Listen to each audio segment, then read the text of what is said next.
सर्वांना नमस्कार. बहरेल प्रेम भाग 15. कथेचे आधीचे भाग चॅनलवर अपलोड आहेत, ते वाचण्यासाठी चॅनलला भेट द्या. ही कथा माझे स्वलिखित आहे, तर कृपया कॉपी करू नका. पाटील वाड्यात सगळ्या गाड्या थांबल्या. सगळेच फार थकले होते. खूप उशीर झाला होता त्यांना. पण आता कितीही उशीर झाला असला तरी आणि कितीही कंटाळा आला तरी नव्या नवरीचा गृहप्रवेश सुद्धा त्यांना करायचा होता. सुनबाई, तुम्ही आज जाऊन नवीन सुनबाईच्या स्वागताची तयारी करा. वसंतराव म्हणाले. तशी साधना हो बोलतच आत निघून गेली. तर वसंतराव सोबत आरवही आळसते तिथेच बाहेर थांबला. पण हे काय, इथे सगळे बाहेर आले. बिचारा आरोबारही बाहेर येऊन अगदी पहारेदारासारखा उभा झाला. तरी नुकतेच लग्न झालेले हे दोन पाखरं अजून बाहेर आले नाही.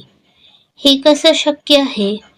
कारण त्याचा दादा तर रात्रीला जागण्यात घोबडालाही मागे टाके, हे चांगलंच माहिती होतं आरूला. आणि म्हणून त्याच्या खुरापती दिमागाची लगेच ट्यूब लाईट पेटली आणि त्याने हळूच चोरपायांनी अभिच्या गाडीजवळ जाऊन डोकं व्हायला सुरुवात केली. पण आडूबारा, तू हे विसरलास का? ती एक ब्लॅक कार आहे आणि त्याचे ग्लासही असे आहेत की तुझा सडू दादा तुला तर आतून बघू शकतो, पण तू त्याला बाहेरून बघू शकत नाहीस. काय करणार? लेकराची बुद्धीच तितकी बालबुद्धी आहे ना, म्हणून लवकर विसरतो तो.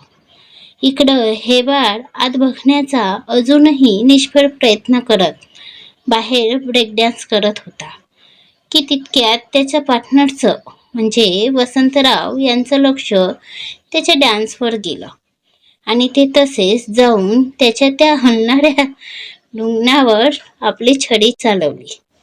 तसा आरव मागे आपला हात लावत वरून पाहिलं तर वसंतराव छडी हलवत त्याला काय म्हणून विचारलं. पार्टनर, अरे अजून गुडिया आणि दादा बाहेर का आले नाही? की ते तिकडेच राहिले कोल्हापूरला? आता माझं काय होईल? आरव कपाळावर रेषा आणत म्हणाला. तर वसंतराव मात्र हा कुठून माझा नातू आहे म्हणून त्याला बघत होते.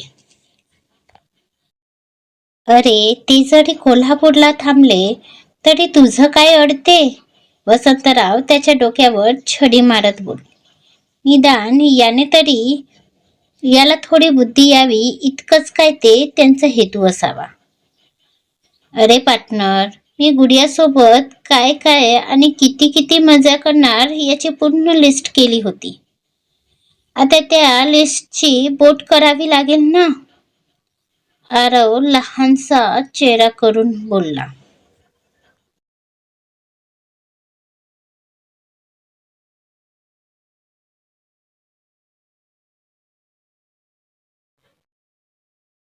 ते ठीक आहे रे, पण त्या लिस्टची तुला बोट का करावी लागेल?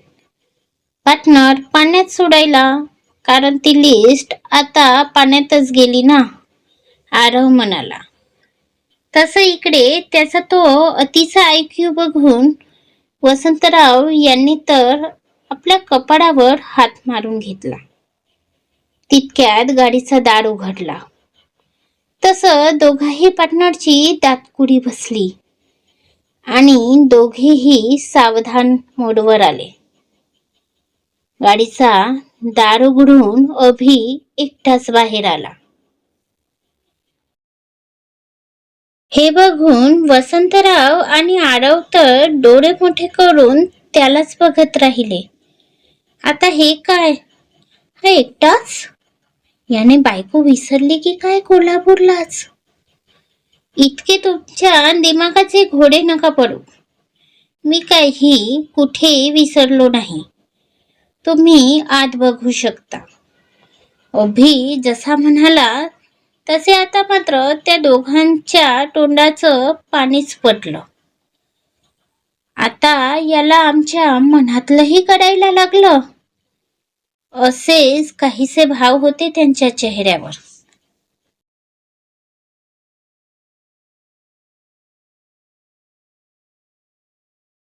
पण ते सोडून आरवने अभिला धक्का देत आत डोकावून पाहिलं, तर त्याची गोड वहिनी शांतपैकी सीटला डोके मागे टेकून झोपली होती.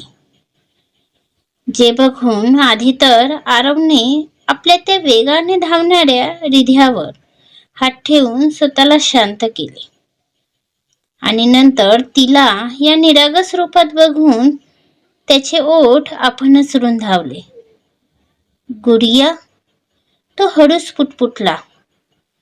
आताही तिला गुडिया म्हणताना ऐकून या राक्षसाचे सुपा एवढे कान मात्र आणखी मोठे झाले.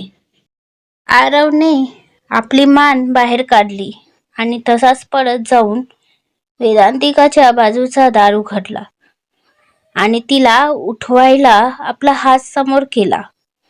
पण ते बघून इकडे अभिचं काळीज मात्र धडधडू लागलं. माहिती नाही का, पण आरवचं वेदांतिकाच्या असं वेळोवेळी जवळ जाणं आणि तिला गुडिया गुडिया करणं अभिला राग देऊन जायचा. कदाचित त्याचं हृदय लग्न जोडल्यापासून तिच्यावर आपला हक्क गाजवू लागलं होतं, पण हेच त्याच्या खुरापाती डोक्याला खपत नव्हतं. इकडे आरव जसा वेदांतिकाला हात लावणार अचानक तिच्या बंद डोळ्यांची हालचाल झाली. गुडिया, आरवने पुन्हा हळूच आवाज दिला. तसे वेदांतिकाने डोळे उघडले आणि आरवला समोर बघून ती दचकून जागी झाली. गुडिया, रिलॅक्स. आरव तिला तसं दचकताना बघून स्माईल करत म्हणाला. तशी वेदांतिका शांत झाली आणि आपली मान खाली घातली. आरवने तिला बाहेर येण्याचा इशारा करताच ती आपली साडी सांभाळत गाडीतून उतरली आणि तशीच त्याच्यासोबत जाऊ लागली. ते दोघे अभिच्या बाजूला येऊन उभे झाले तेव्हा कुठे अभिची नजर त्यांच्यावरून हटली. वसंतराव सोबत ते तिघेही आतल्या दिशेने जाऊ लागले. वेदांतिकाने अजूनही मानवर करून पाहिलं नव्हतं. ते सगळे दाराजवळ आले. अभि तर सरळ आत निघाला होता, पण साधना यांनी त्याला तिथेच थांबवून घेतलं. साधना यांचा आवाज ऐकून आता कुठे वेदांतिकाने नजर वर करून पाहिलं,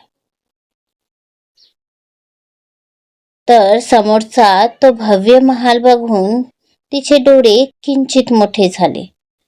तर ती रिॲक्शन बघून अभि मात्र गालातच हसला. मला माहीतच होतं ही अशीच रिॲक्ट करणार. इतकं मोठं घर या मुलीने कधी स्वप्नात तरी बघितलं असेल का? अभि वेदांतिकाला बघत मनातच बोलला. तर वेदांतिका आता पुन्हा साधना यांना बघत होती. मॉम, आता हे काय नवीन? इतक्या उशिरा सुद्धा आता तुला हे करायचं आहे का? अभि थोडा वैतागतच म्हणाला. अभि, सुनबाई जे करत आहे त्यांना करू दे. 5 मिनिटांनी काही फरक पडणार नाही, वसंतराव म्हणाले. तसा अभि नाकतोंड मुरडून उभा राहिला. साधना यांनी आधी तर अभि आणि वेदांतिका दोघांनाही एकत्र ओवाळलं. त्यानंतर त्यांनी एक तांदळाने भरलेला कलश तिच्या समोर ठेवून तिला तो पाडून आत येण्यास सांगितलं. तसं वेदांतिकाने सुद्धा तो कलश पायाने आजच्या बाजूला पाडत आत आली. तर अभि सुद्धा तिच्या सोबत आत आला. नंतर त्यांनी वेदांतिका समोर आत कुंकवाच्या पाण्याचं पातेलं ठेवून वेदांतिकाला समोरच्या पांढऱ्या फडक्यावर चालत आत येण्यास सांगितलं. तशी वेदांतिकाने आपले पाय त्या लाल पाण्यात टाकले. पण अचानक तिचा तोल जाऊ लागला आणि तिने बाजूला उभ्या असलेल्या अभिला दोन्ही हातांनी घट्ट धरत आपले डोळे मिटून घेतले.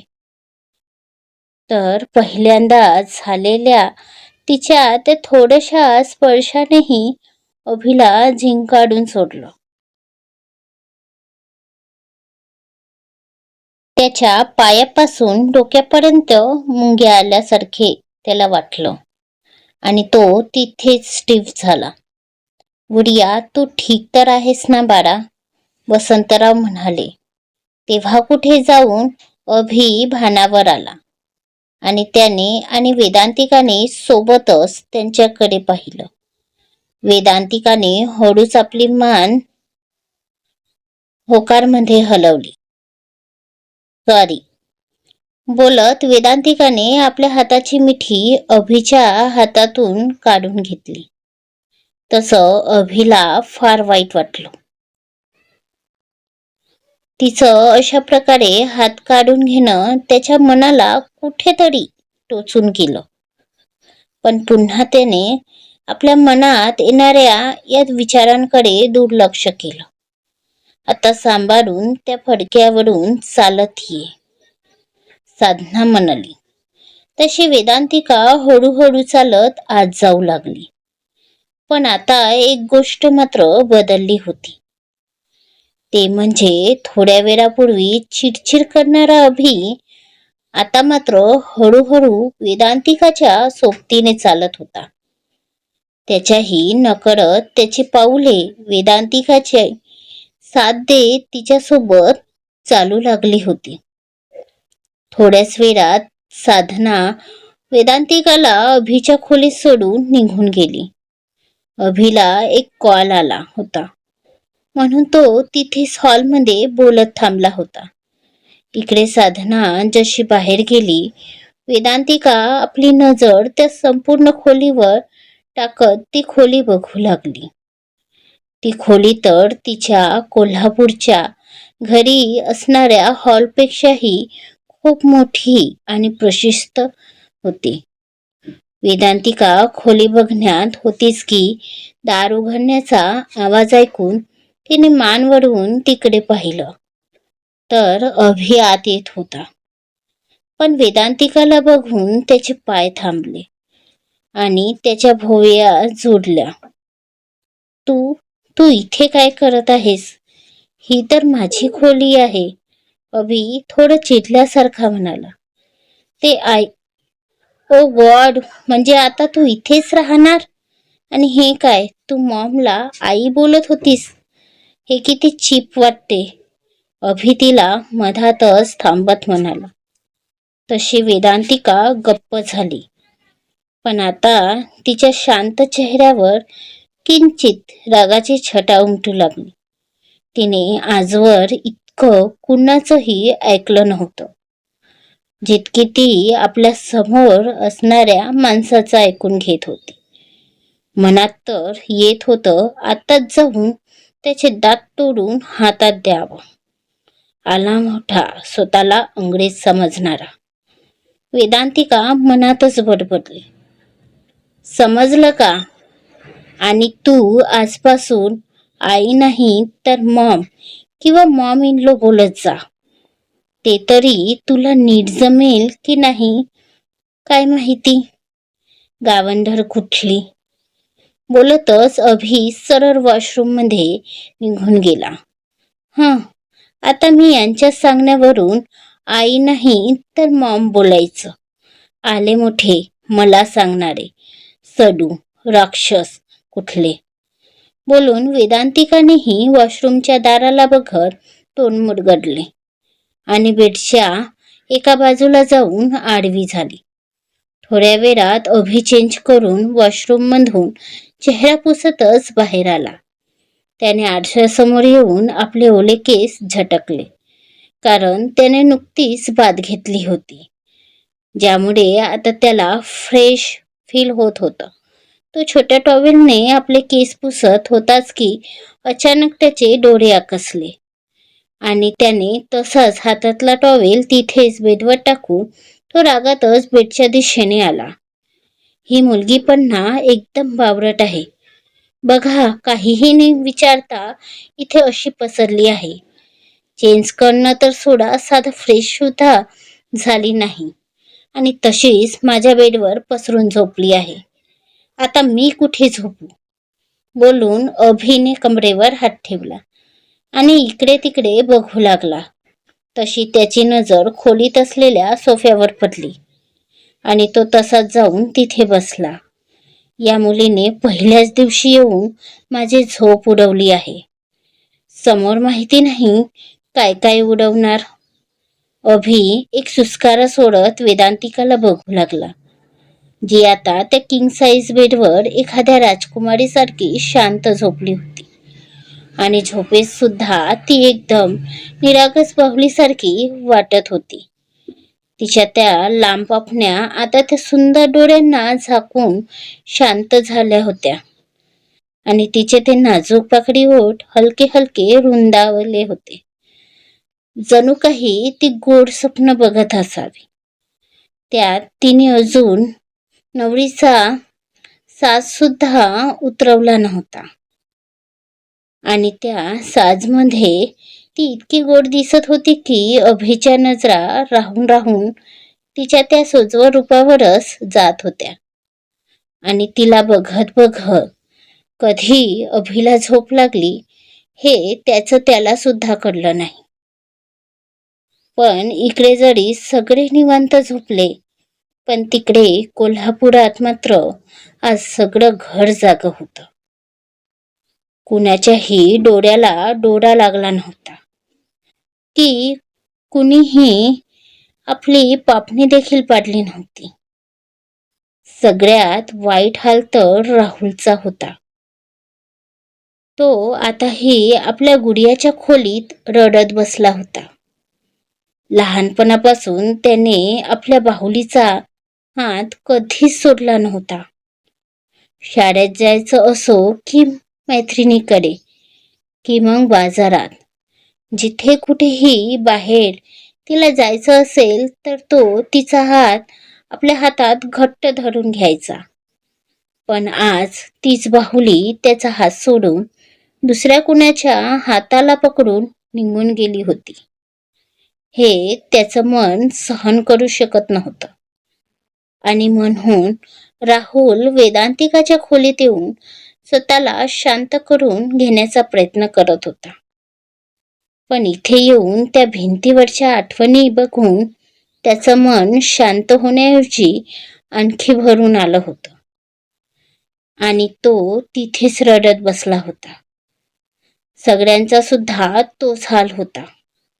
प्रत्येक जण आपापल्या खोलीत आपल्या गुडियाच्या आठवणीत अश्रू गाळत बसले होते. तर तिकडे मुंबईत त्यांची गुडिया कदाचित त्यांच्याच गोड स्वप्नात हरवत आपली निद्रा पूर्ण करत होती. आता काय वळण घेईल अभि वेदांतिकाचं नातं? अभिला कळतील का त्याच्या मनातील भावना? बघू पुढच्या भागात लवकरच. आजचा भाग कसा वाटला ते कमेंट करून नक्की सांगा. आणि आपल्या चॅनलवरील कथा वाचायला आवडत असतील तर लाईक शेअर करून कथेचे समोरचे भाग वाचण्यासाठी सबस्क्राईब नक्की करून घ्या. प्लीज सपोर्ट असू द्या. धन्यवाद.